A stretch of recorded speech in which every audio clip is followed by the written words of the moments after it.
आज municipal committee संबल ने एक इनिशिएटिव लिया था under the banner of plastic out fabricking. जैसे कि आपको पता है कि ban on single use plastic under the management of plastic waste 2016 and the amendment July 2020। आज हम लोगों को यहाँ पे एक मैसेज देना चाहते हैं, जो ये प्लास्टिक है आप इसको बैन कर दीजिए, क्योंकि प्लास्टिक से हमें बहुत सारे गलत फ़ायदे होते हैं।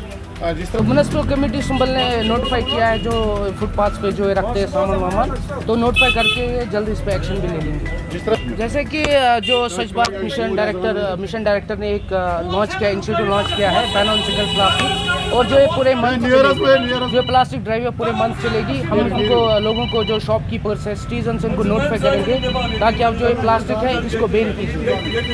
एज अ म्युनिसिपल एम्प्लॉय हम यही मैसेज देना चाहेंगे कि आप ज़्यादा से ज़्यादा फैब्रिक बैग को यूज़ कीजिए, जो प्लास्टिक बैग है उसको बंद कीजिए, ताकि प्लास्टिक जो है ये बहुत खतरनाक चीज़ है और ये नॉन बायोडिग्रेडेबल होता है, क्योंकि ये जो नेचर में एग्जिस्ट करता है और ख़त्म नहीं होता है। रजिस्ट्रेशन को अपील करते हैं कि आप इस पे जो स्ट्रिक्ट एक्शन लीजिए, ताकि जो ये ban on single use plastic हो जाए, जो प्लास्टिक है ख़त्म हो जाए मार्केटों में।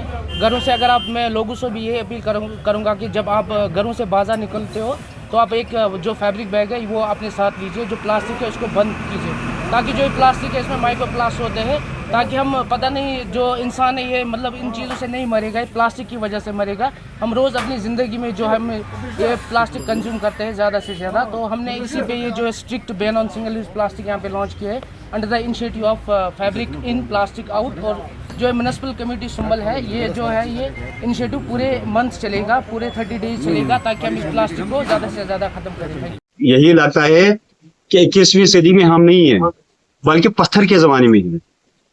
पत्थर के ज़माने के लोग, मेरे ख्याल में उस वक्त भी कुछ ना कुछ होता ही होगा, लेकिन हमें इस दौर में भी आज चाहे वो कम्युनिकेशन हो या ये ट्रैफिक का ये रोड ट्रांसपोर्टेशन हो या ये जी क्या कहते हैं इसको, और भी जितने भी मसाइल हैं, इलेक्ट्रिसिटी, तो उससे हर 21वीं सदी में, जबकि मोदी जी ने बोला था कि घर घर बिजली, घर घर पता नहीं क्या क्या, पानी से भी हम महरूम है। ये देखें इधर से, अच्छा बिजली महरूम, आपने देखे होंगे पोल यहाँ पर लगे हुए, तारे लगी हुई है, लेकिन ये हमें मालूम नहीं उनको जमीन से बिजली आएगी क्या आसमान से आएगी, वो और कहीं से हमें कोई उम्मीद नहीं नजर आती है।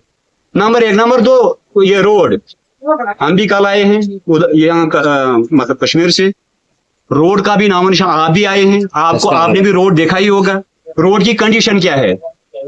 हमें ये भी मालूम नहीं है कि ये इलाका जो है यहाँ इंसान, हालांकि एक सब डिवीजन है, ये एक सब डिवीजन में यहाँ पर इंसान रहते हैं कि जानवर हैं।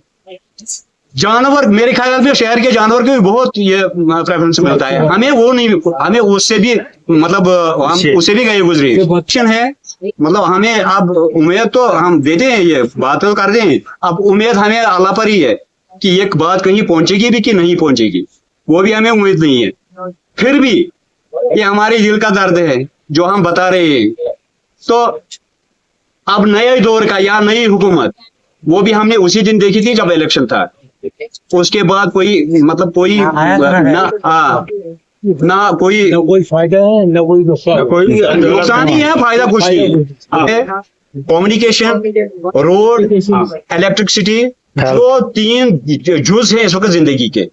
हेल्थ सेक्टर वो तो हम क्या बताएं कि हेल्थ का ये उसकी कंडीशन क्या है, वो कहीं पर भी तो, लेकिन कम से कम इतना हमारे बच्चे बाहर पढ़ते हैं, उनके साथ हम बात करते हैं।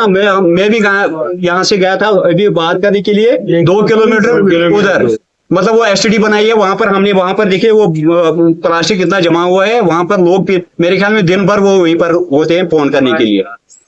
तो रोड की कंडीशन आपने खुद देखी होगी।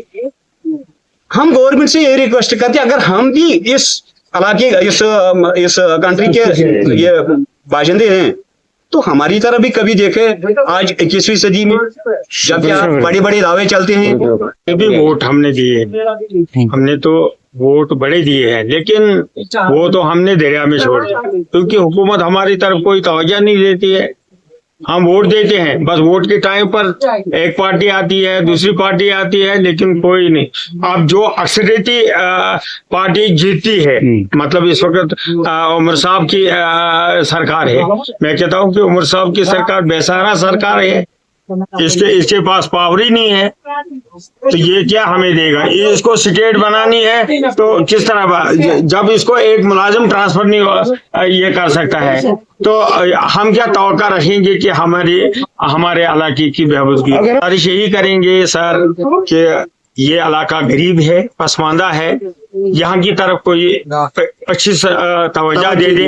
हमारा हेल्थ सेंटर है, बहुत बड़ा अस्पताल है, यहाँ पर डॉक्टर नहीं है, तो लेडीज डॉक्टर होनी चाहिए। यहाँ के पेशेंट हम लेते हैं कश्मीर, वो पुराने जमाने की डंडी लेकर, अब कहीं गाड़ियां आई है इमरजेंसी, यहाँ पर एम्बुलेंस नहीं है, सरकारी एम्बुलेंस होनी चाहिए।